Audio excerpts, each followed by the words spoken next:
I'm just going to talk for a minute to talk about the Restaurant Act, the bill that I've co-sponsored and introduced in Congress that would provide about $120 billion for small restaurants who make less than $1.5 million a year, no chains. This is really targeted at the mom and pop family restaurants that have been crushed over the past few months because of the global pandemic and the economic situation in our communities.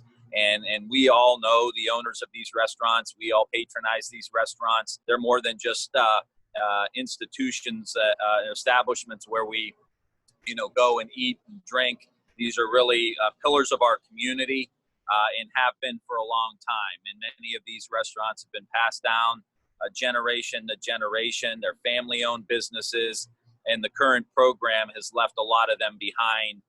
So that's why I'm pushing so hard for the Restaurant Act that will provide $120 billion for these small family-owned restaurants who have been left behind.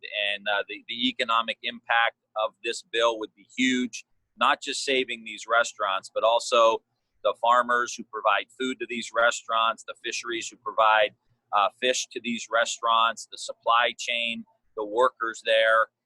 And this bill will directly target them with the understanding of what they've been going through, the past few months. So anyway, we're working really hard, and we have 80 to 90 co-sponsors. I'm going to continue to try to work this thing, try to get a vote on the floor, hopefully in July, if not August or September, to really make sure we get this money out the doors. This is just a straight grant. There's going to be no loan. There's going to be no 1%, any of that stuff. Straight grant to the businesses.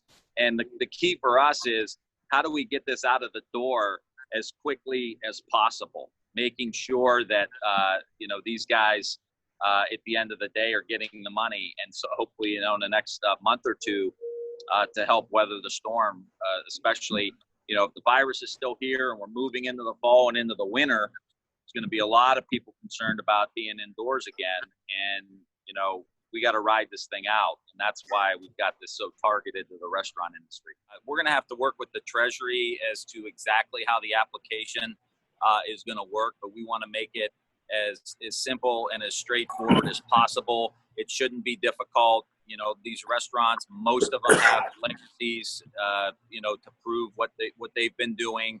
And basically what they have to do is they're going to have to, the money that they would be eligible for would be the difference between their margins in 2018-19 versus what their projected margins are going to be in 20. So we want to get this money in to really fill that gap that has been created because of everything going on. There's going to be very, very little restriction on how you can use this money. It could be used for payroll. It could be used to pay suppliers. It could be used, for inventory.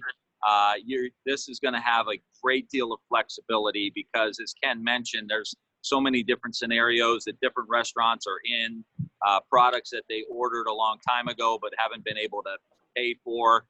All of that would be eligible in this bill. Very few restrictions at all because at this point we're in an emergency situation and we just have to make sure we keep these restaurants afloat. For over a century, Farmers National Bank has stood strong. Through booms and busts, peaks and valleys, we've learned to know the seasons and how to grow in each of them. During challenging times, everyone is reminded of the value of solid relationships in both life and business. Farmers, stand strong.